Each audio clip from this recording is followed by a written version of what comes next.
নমস্কার বন্ধুরা, ডোনার রান্নাঘরে সবাইকে স্বাগত। আশা করছি সবাই ভালো আছেন। তো প্রতিদিনের মতন আবারও নতুন ভিডিও নিয়ে চলে এসেছি। তো আজকের আমি বানাবো তালের পুর ভরা কদম পিঠে। এখন এই সোশ্যাল মিডিয়ায় বিখ্যাত এই কদম পিঠেটা খুব চলছে, তাই আজকের আমি বানাবো তালের পুর ভরা কদম পিঠে। আপনারা ভিডিওটা সম্পূর্ণ দেখুন, আশা করছি ভিডিওটা সবার ভালো লাগবে। চলুন তাহলে আপনাদের দেখে দিই তালের পুর ভরা কদম পিঠের জন্য আমি কী কী উপকরণ নিয়েছি। এখানে আমি দুটো নারকেল কুড়িয়ে নিয়েছি, এখানে 1 কাপ চিনি নিয়ে নিয়েছি, আর এখানে আতপ চাল গুঁড়ো নিয়ে নিয়েছি, আর এখানে তালের কাঠ বের করে নিয়েছি। আর দেখুন এই বাসমতি চালটা আমি 3-4 ঘন্টা থেকে আগে ভিজিয়ে রেখেছিলাম, তাই ছেঁকে আমি একটা কাপড়ের মধ্যে মিলে দিয়েছি যাতে জলটা শুষে নেয়। তো চলুন তাহলে তালের পুর ভরা কদম পিঠের জন্য আমি প্রথমে নারকেলের পুরটা করে নেব। নারকেলের পুরটা করার জন্য এখানে আমি উনুনটা জ্বালিয়ে নিয়েছি, কড়াও গরম হয়ে গেছে। এবার আমি চিনিটা দিয়ে দেবো।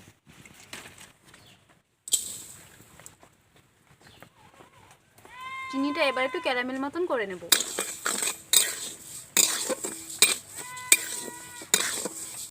আমি এখানে চিনি দিয়ে করছি, আপনারা যে কোনো গুঁড়ো দিতে পারেন।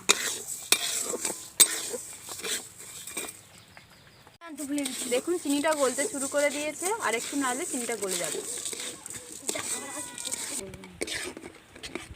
দেখুন চিনিটা ক্যারামেল তৈরি হয়ে গিয়েছে। এবার আমি নারকেল কড়াটা দিয়ে দেবো।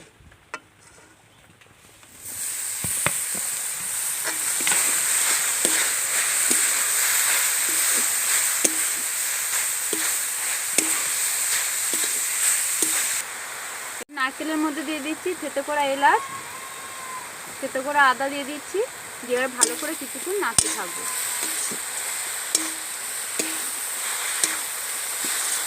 দেখুন নারকেলের পুরটা আমার তৈরি হয়ে গিয়েছে, আর খুব সুন্দর গন্ধ বেরিয়েছে। আর দেখুন কালারটা দেখুন কত সুন্দর হয়েছে, একদম ব্রাউন কালার হয়ে আছে। নারকেলের পুরটা আমার তৈরি হয়ে গিয়েছে, এবার আমি নামিয়ে নেব। নামিয়ে নিয়ে কিছুক্ষণ ঠান্ডা করে নেব।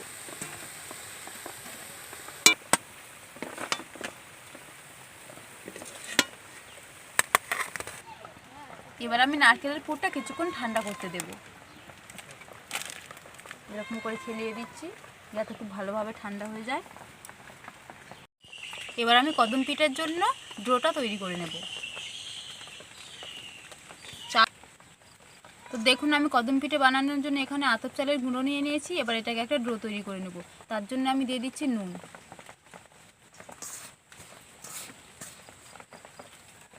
এবারে তালের কাঠটা অল্প অল্প করে দিয়ে মাখতে থাকবো।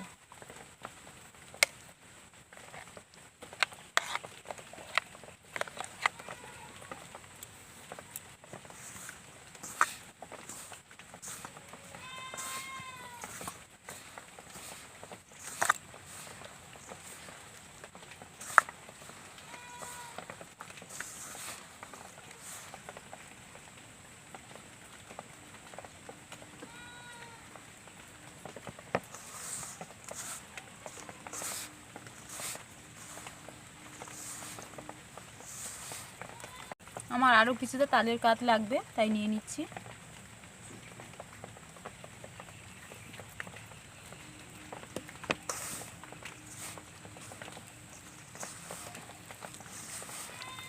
আমি এইভাবে হাতে চাপ দিয়ে দিয়ে ভালো করে মেখে নেব, তাহলে পিঠেটাও খুব সুন্দর হবে। এইভাবে এরকম করে মেখে নেব।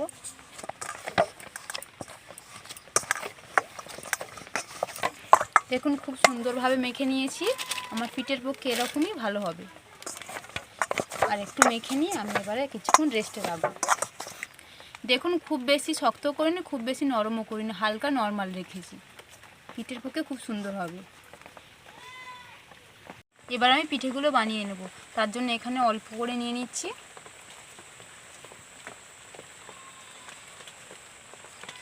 এরকম একটা করে নিচ্ছি, এরকম খোল মতন করে নিচ্ছি। এবারে নারকেলের পুরটা দিয়ে দিচ্ছি। এবারে মুখটা এভাবে বন্ধ করে দেব,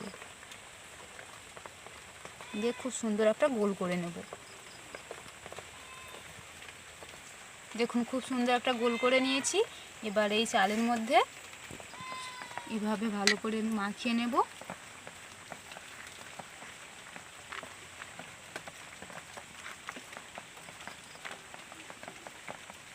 দেখুন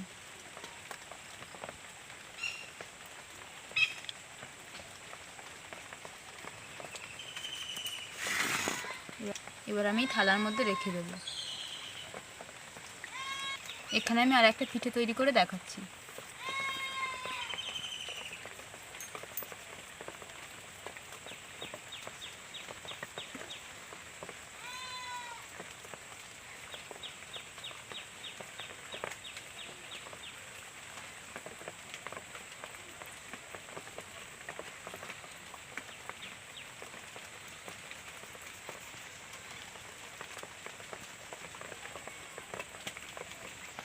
এবারে চালের মধ্যে এরকম করে যাতে চালটা এর গায়ে লেগে যায়,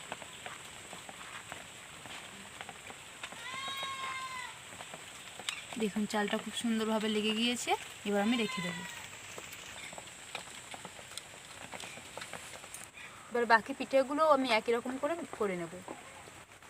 এবার কদম পিঠেগুলো আমি সেদ্ধ করে নেবো, তাই কড়াতে জল দিয়ে দিচ্ছি।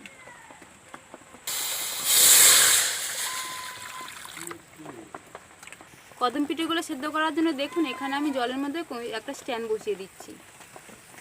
দেখুন জলটার থেকে অনেক উপরে আছে। দেখুন পিঠেগুলো ভাপানোর জন্য এখানে আমি একটা ঝাঁঝরি গামলা নিয়ে নিয়েছি। এবার পিঠেগুলো ওর মধ্যে বসিয়ে দেব। এরকম করে বসিয়ে দেবো, খুব গায়ে গায়ে দেবো না, একটু ছাড় ছাড় দেবো।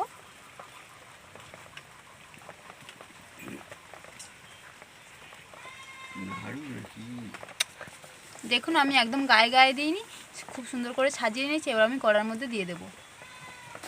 এবার এইভাবে কড়ার মধ্যে বসিয়ে দিচ্ছি। দেখুন এবার এরকম একটা স্ট্যান্ড নিয়ে আমি চাপা দিয়ে দিচ্ছি। আমি এবার 15 মিনিটের মতন সেদ্ধ করে নেব। আমি 15 মিনিটের মতন ভালো করে সেদ্ধ করে নিয়েছি। এবার আমি ঢাকনাটা খুলে দেখবো কেমন সেদ্ধ হয়েছে। দেখুন খুব সুন্দর সেদ্ধ হয়ে গিয়েছে আর একদম কদম ফুলের মতন দেখতে হয়েছে। এবার আমি নামিয়ে নেব।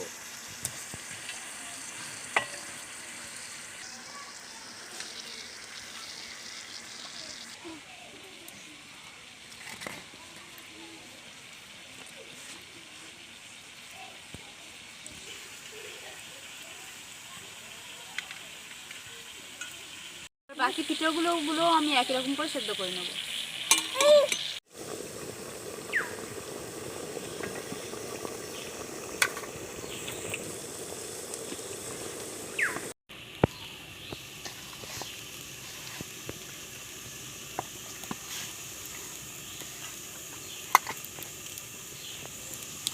আজকের আমার এই তালের পুর ভরা কদম ফুলের রেসিপিটা যদি আপনাদের ভালো লেগে থাকে তাহলে অবশ্যই করে একটা লাইক করবেন, শেয়ার করবেন। আমার চ্যানেলে নতুন হলে অবশ্যই চ্যানেলটি সাবস্ক্রাইব করে পাশে থাকবেন। আর ভিডিওটা সবাই অবশ্যই করে দেখবেন। আশা করছি সবার ভালো লাগবে। এবার আমি একটা ভেঙে দেখাচ্ছি কেমন হয়েছে। দেখুন কত সুন্দর হয়েছে। দেখুন ভেতরটা কত সুন্দর হয়েছে পুরটা।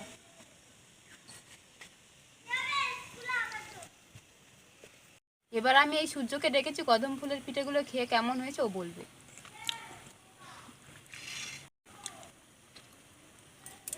খুব সুন্দর হয়েছে, ভিতরটাও মিষ্টি আছে, খুব ভালো হয়েছে। আপনারা ঘরে বানিয়েও দেখতে পারেন।